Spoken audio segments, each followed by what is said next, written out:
Olá, Deus abençoe a sua vida. Vamos ler mais 3 capítulos dessa carta linda, essa carta maravilhosa, que é a carta do apóstolo Paulo aos Romanos. Capítulo 7, 8 e 9.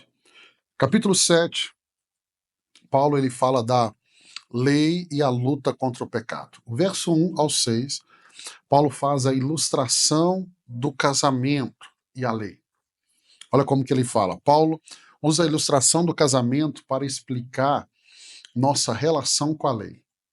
Ele vai dizer, assim como a morte liberta o cônjuge do vínculo matrimonial, a morte de Cristo nos libertou da lei, permitindo-nos viver sob a graça de Deus. O verso 7 ao 13, Paulo vai nos mostrar que a lei revela o pecado. Então, Paulo esclarece que a lei em si, ela não é pecado, mas que ela revela o pecado em nós.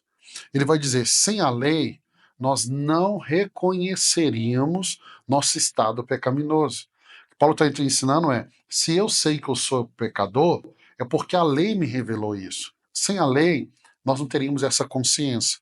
O verso 14 até o verso 15, Paulo fala do conflito entre a carne e o espírito. Ele descreve a luta entre a natureza pecaminosa, essa natureza que herdamos de Adão, e o desejo de fazer o bem. E ele continua expressando aqui, ele expressa a sua frustração em querer agradar a Deus, mas percebe uma inclinação para o pecado.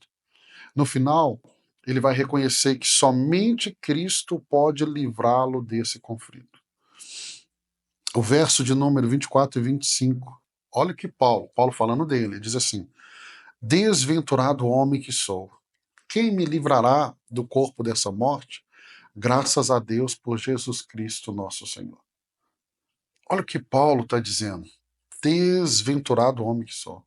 Paulo entendeu a sua condição. Então, este capítulo, ele ensina que por mais que eu e você possamos tentar obedecer a Deus, a natureza pecaminosa, ela sempre estará presente. Por isso a importância de vigiar, a importância de estar atento. A lei, ela vai expor nosso pecado. A lei vai revelar o nosso pecado. Ela não pode nos salvar. Devemos reconhecer a nossa total dependência de Cristo.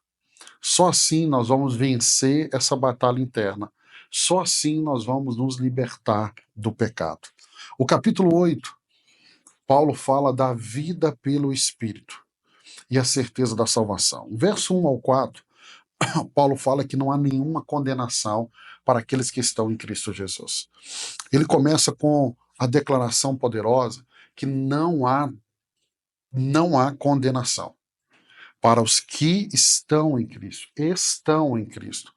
O Espírito de vida vai nos libertar da lei do pecado e da morte, pois Cristo cumpriu a justiça da lei.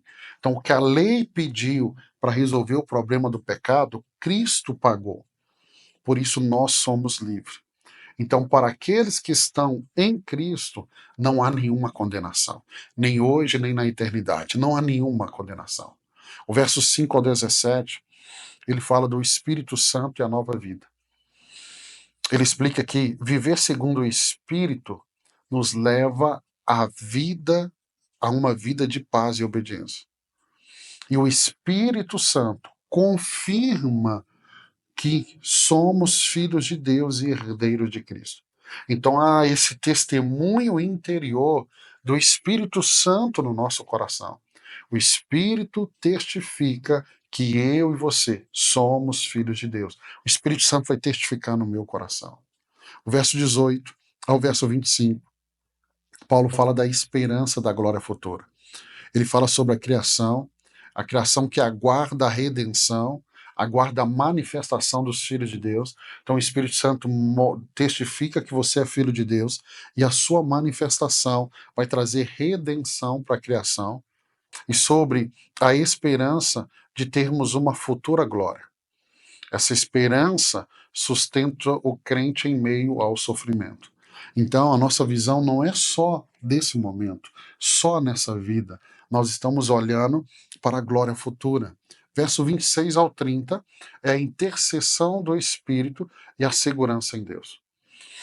O Espírito Santo ele nos ajuda em nossas fraquezas. Aqui Paulo está falando um pouco mais da função, do ministério, do que o Espírito Santo faz.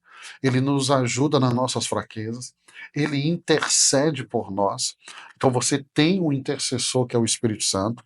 Paulo também afirma que Deus trabalha todas as coisas para o bem daqueles que o amam e que ele predestinou para serem conformes à imagem de Cristo.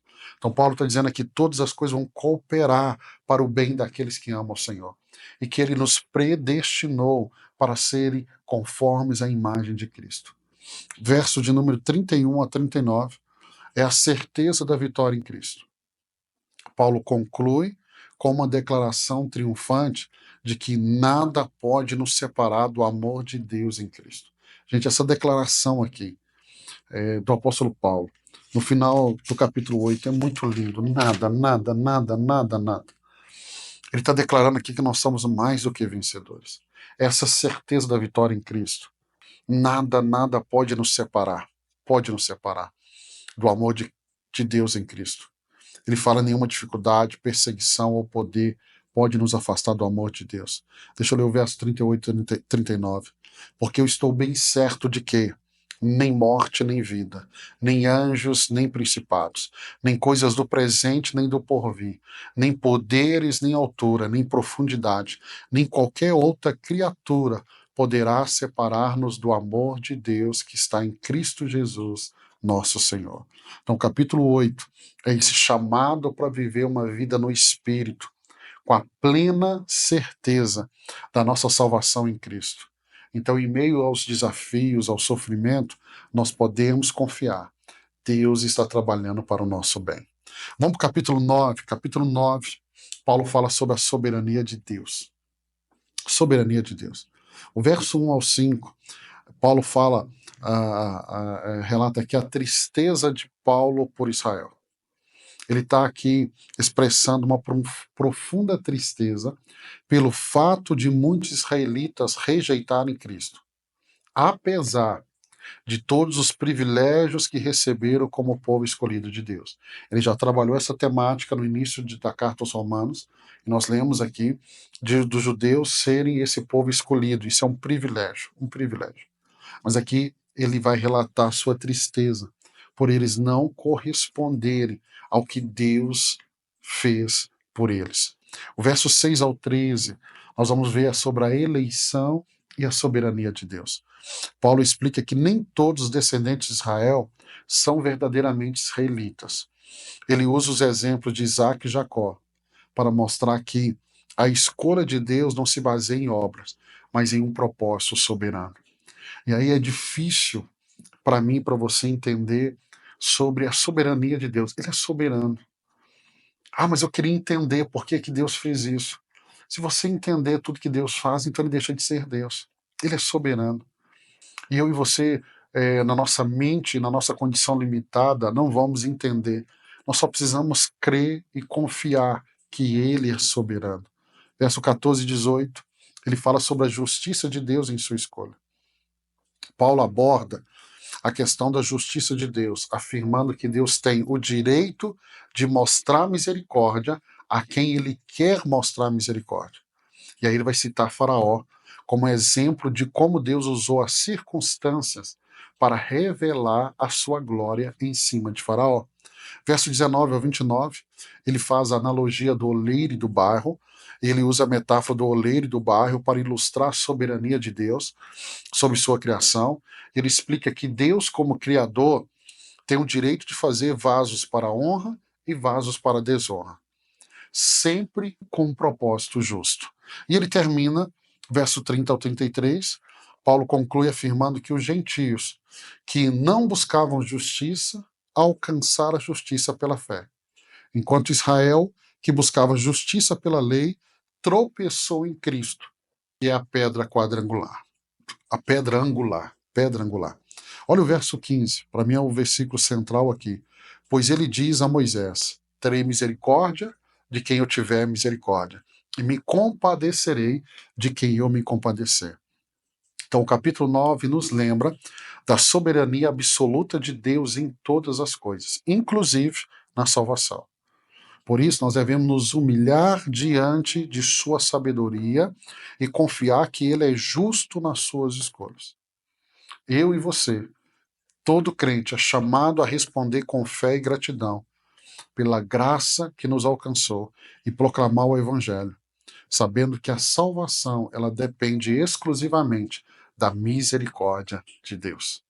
Quero abençoar a sua vida, quero abençoar esse dia, e amanhã, se Deus permitir, nós vamos estar juntos aqui, lendo mais 3 capítulos da Carta aos Romanos.